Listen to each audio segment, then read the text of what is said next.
Why comic book decompression sucks and why continuity is king. Today on Attention Span Labs.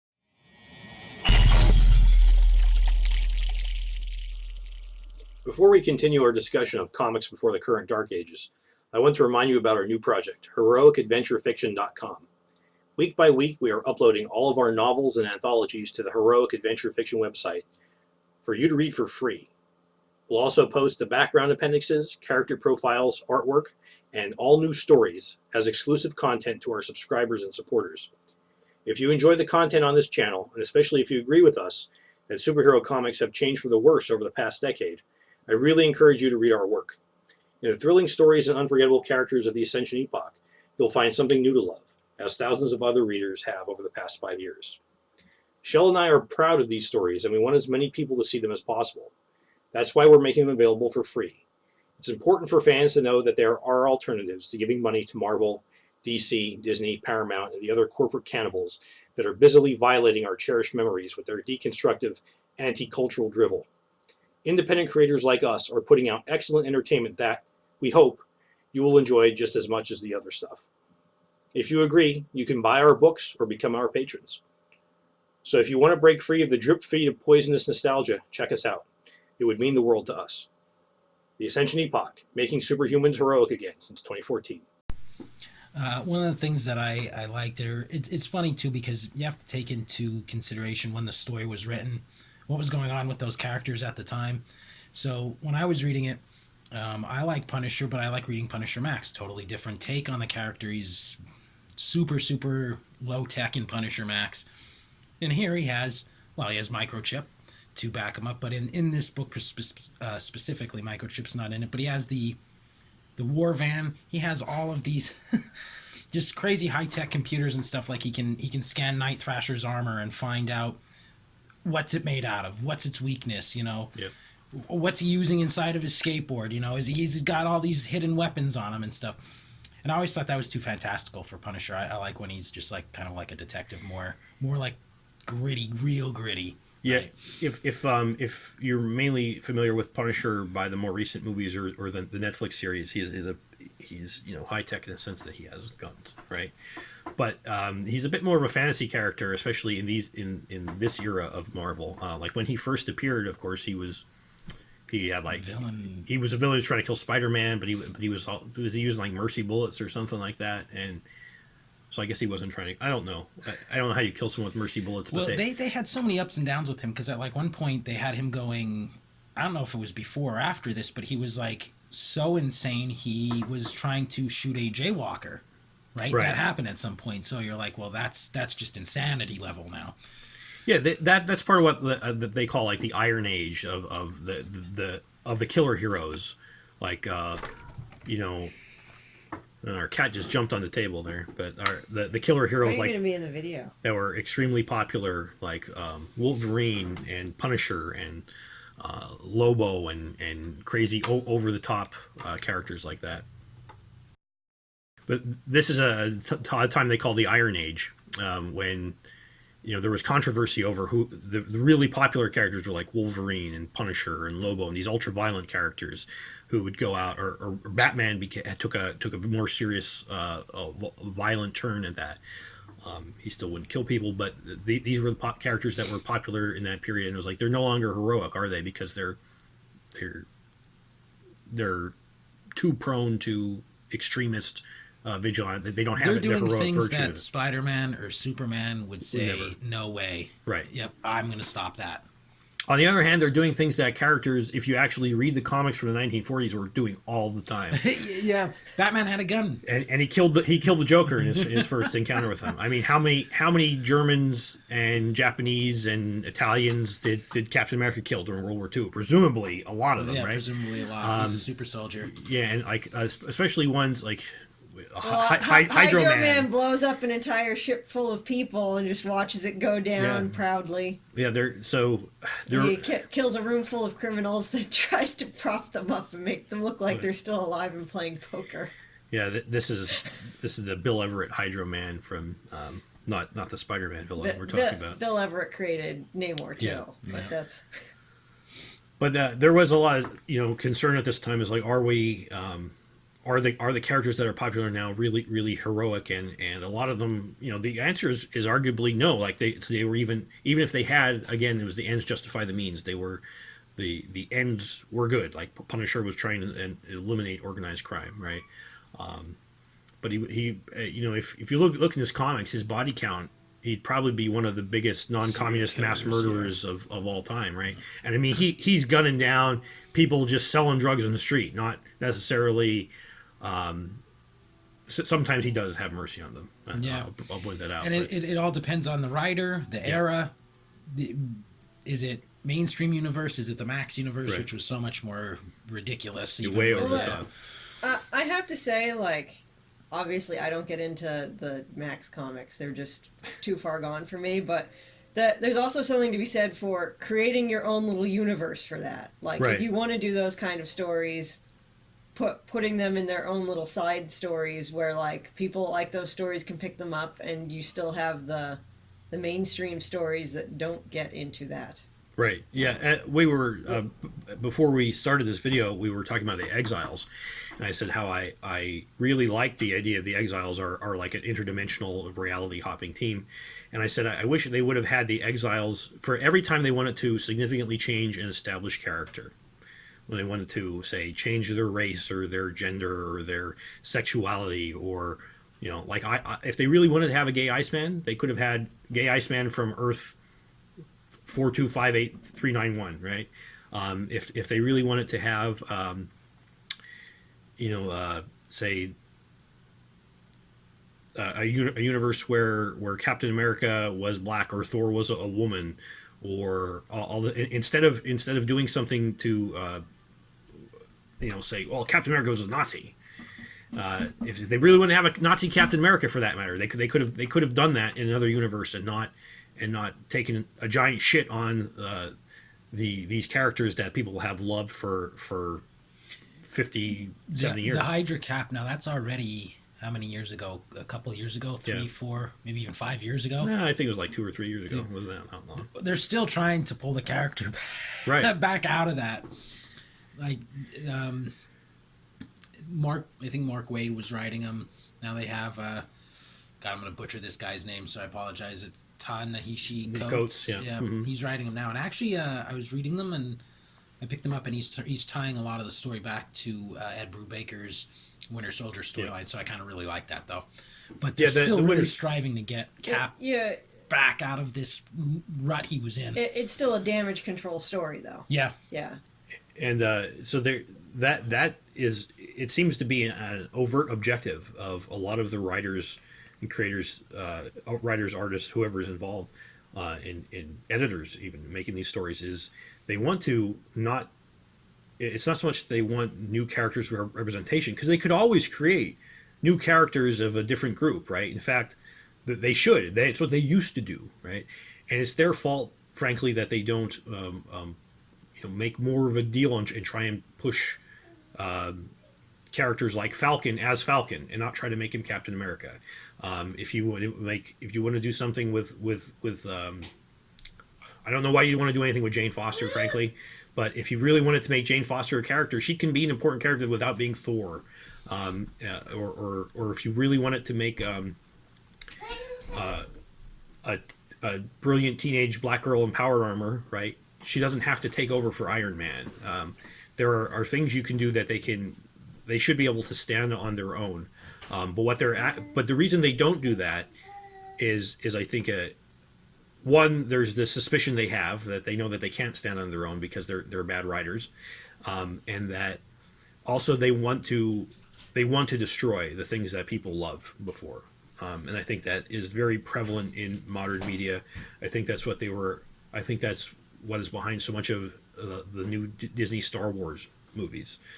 It's what was behind The Last Jedi's treatment of Luke Skywalker, The Force Awakens treatment of Han Solo, undoing all the stuff that they had fought for, and all their character arc, basically undoing it.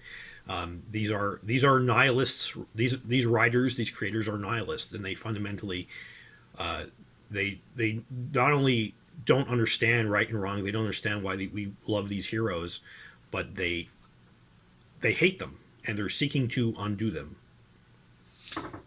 I was gonna say, I think in some of the cases, it kind of goes back to a point you had made though before, you were saying about like Star Wars and kind of killing and bringing down the characters, but where they don't necessarily create new characters that stand on their own, but like a very successful character from the past couple of years, Miles Morales, Spider-Man. Yeah. Now, they created a new character, but they attached him to the Spider-Man persona. Now, I think it was almost because, well, hey, here's something it's already got a built-in fan base. Maybe we can attract people to our newer character by, you know, putting all of these familiar traits and stuff from Spider-Man onto him. And the same thing now with Kamala Khan. I was going to say Kamala Harris again, good joke in there, but Kamala Khan, you know, she's the new Miss Marvel. Well, she doesn't have any of the same powers as Miss Marvel. She just gets the Miss Marvel fantastic powers. Yeah, right? she is, because she's an Inhuman. Yep, and she can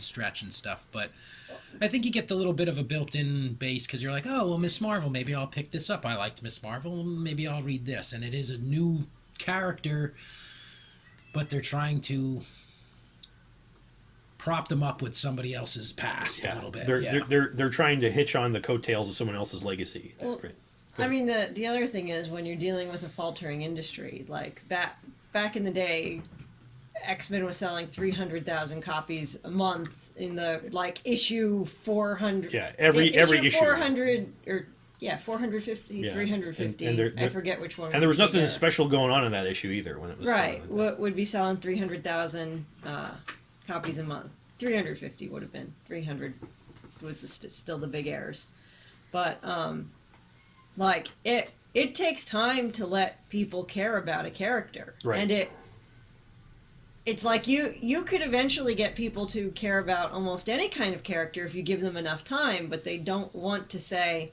create a new X-Men, leave the new X-Men on the team for 5 years to let people get used to them. Well, they don't even have comic book series that last that long. Yeah. They're all canceled after a year or so. Right. Yeah, most new series don't last. Like when they did Avengers Initiative, I liked some of the kids on that team. And you don't hear about them And anymore. the other big thing they like doing is they'll create a new team, the book won't do well, on issue 12 they'll kill half the team, and then they'll like scatter the other members of the team to other books that will also be canceled in 6 months. So you never get to know any new characters or even know where they're going to be next. And that also, I think, dovetails with the issue of deconstruction, because you're never going to get attached to anybody where nothing happens, where they have no if they're not Mary Sue characters, right? If they actually have an arc where they can grow and change, you're not going to get on that arc because six issues are going to go by, the series is going to be canceled, and nothing happened. So you're not there. There's no reason to like them. There's no reason to over time fall in love with the character anymore. They've made it impossible. Because what's the last new character you can think of made by one of the big comic book companies that anybody likes or cares about? Can you think of one? No. I can't. I really can't. Other than the ones I mentioned, but they had the props of the right. Other characters. Even like they made a big deal about Kamala Khan, Ms. Marvel, but her title doesn't sell well. Like initially there was a good bump in it, but then it really crashed. Miles Morales, again, he's probably more liked now because of the movie, Into the Spider-Verse.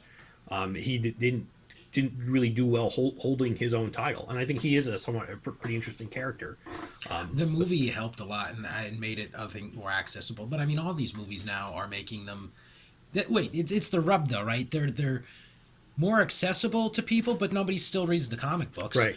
So I recently was at a comic store in Lewisburg. It's a college town around here, Bucknell University, and I went in and I said, oh, you guys must get a lot of students in here. And the guy looked at me and laughed. He was like, no, we don't get any students in here. They're all your age or older. They're all older people. Yeah. Yeah, we're in our mid-30s here, or early to mid-30s, and we're probably the last generation that reads comic books. Because I think of my son who's 2 years old. Are comic books even still going to be around when and the answer is probably not in any significant form that you'll be able to find them. Well, it'll be web comics put out by a single creator, right? And maybe they'll be kickstarted or something, but you're not going to find them. When we were kids, you went into the drugstore, you bought them. You went into the gas station, you bought them. You didn't. Now you have specialty store. a specialty store, and if you are already not interested in comics, there's no reason for you to go in there. And tastes have changed too. Like I know you had mentioned about trades, but I actually have gotten more into picking them up because one, it's a space thing for me too, which I know about. You can only have so many long boxes of single issues everywhere, but like I like picking up trades, and it's am I killing the industry because there's no more I'm not buying single issues? Well, the industry has to change. I think that's the other thing. It's not the consumer's fault that their business model doesn't work anymore. And I'm not sure what Marvel Comics' business model is. They seem to be around to publish books that nobody buys. I don't even read, actually. That's one of the things. It's funny. I don't really read newer stuff from Marvel or DC. I've been reading mostly early 2000s and back. Right. Like, I haven't really read anything new per se. Some of the stuff I'm reading that's new is all indie books. And that's the editor-in-chief of DC Comics complained some months ago at a convention. He was like, people aren't buying our new stuff, but they're buying our reprints of our old stuff. Because it was better. It was better because people liked it. They weren't being there was a full story. They weren't being insulted and preached that. There were characters that they remember and love and had a reason to have a resonance with, as opposed to people they were told they have to like because there's an agenda at work here. And I don't know if they'll ever be able to recover from that. There's an element of deceit there too, because it's like, okay, I really like Thor. I watch the movies. Thor's this guy. I want to learn more about Thor. I pick up Thor's book. Thor's a chick. And it's not Thor. Right. Because Thor. Cat attack once again. Thor is. Sorry about Thor that. is Thor is a character. He's an actual Thor's Thor. Thor is the Norse god of thunder. So. Even when Thor was Eric Masterson or right. Give me another Thor name quick. Beta Ray Bill. Yeah, that. There's still Thor the god. Right, and he wasn't. He was transforming into someone, but he wasn't. Well, Thor. The thing about it, Captain America could pick up Mjolnir. She-Hulk could do it, right? If you're worthy, you can do it. But Victor can pick it up. Yes, we actually, my son Victor has a Thor hammer that he wields around all the time to the destruction of everything in the house. But the point is, like, when Captain America picked up Thor's hammer, he didn't become Thor. He may have got his powers and stuff, right? And he was like, but the inscription says, "If you're worthy, you have the powers of Thor." Yeah. But you're not Thor. Yeah. The idea is that no, Thor is not worthy, so he's not Thor anymore. And why is he not? Well, all kinds of reasons. For one, he's following Nazi Captain America because he's a buddy. I mean, you can't. These are things that if you keep them in canon, if you believe, and not that Marvel really or DC really maintains an ironclad continuity anymore. They wipe anymore. This stuff away after every couple of years. In fact, actually, now that we're on that, not to divulge, but or go off on another thing, but DC did Doomsday Clock, which is the semi-sequel to Watchmen, but they just finished it, and spoiler alert, it does like another reset of DC continuity at the end of it, where now go figure. Martha and John Kent are alive again, right? They were not alive for the past couple of years. They've been dead. Now they're alive again. The JSA's back, which I really appreciate, and Jeff Johns is probably going to be writing a new JSA book. I'm a big fan of the Justice Society, too. I might want to pick that up, actually, as a new book, because I liked the JSA books he wrote in, like, the early to mid-2000s, right? So if they start doing that again, well, now that might be a new book I might want to pick up. But this is like the fourth continuity reset that DC's had in about 15 years. Yeah. That's huge. And I don't know what they think they're going to gain from it, because they don't ever seem to gain new readers from it. At best, what they sort of do is they reset the continuity. They entice people like me to come back read more, and they make a mess out of it, and then they lose those people, and they go reset it to go back to try and get those people again. The real problem with it is it's like you keep having to reset to bring the old readers back instead of just doing stories the old readers would like, because it's like that. they don't even do separate books. It's like we keep trying to change the established books, to appeal to new readers, but we're trying to hang on to these old readers with the established books. It's like, just make 2 books. Or, back in the day they did Ultimates, and they brought out a whole new universe of books, reinventing all the characters, but you still had your established universe where it was for the old readers. DC, I think, is trying now to do the same thing where they're going to have like a separate line, and I forget what it was. It's the Black Label, and it's going to be like $10 a book or something. That's their like. Those ones are kind of mature-ish. They're almost doing.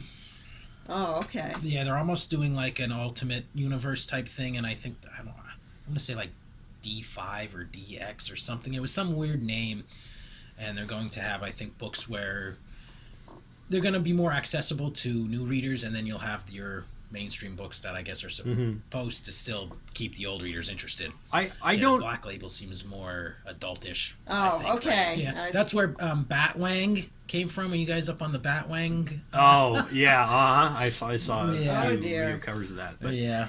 so I want to go on record in saying I don't believe for a second. I think it's bullshit.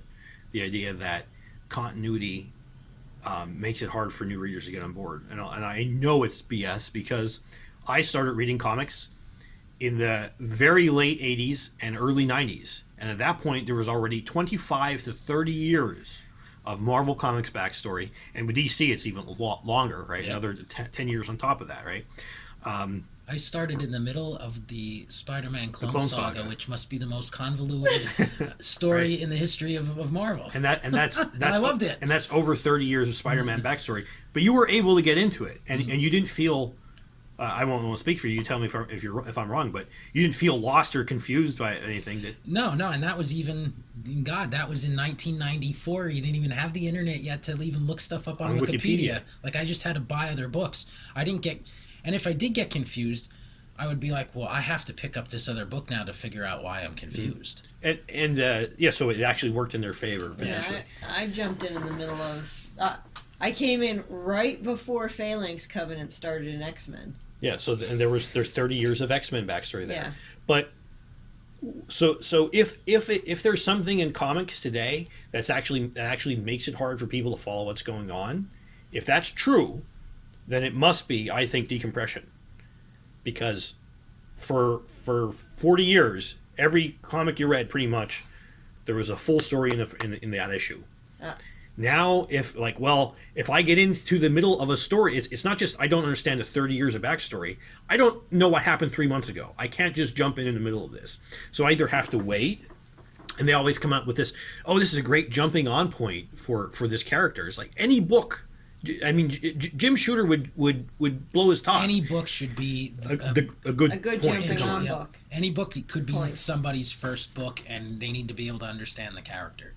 I was going to say that might be a topic for an entirely different video, though. Yeah, I think. We could go on and on. Yeah, we certainly can.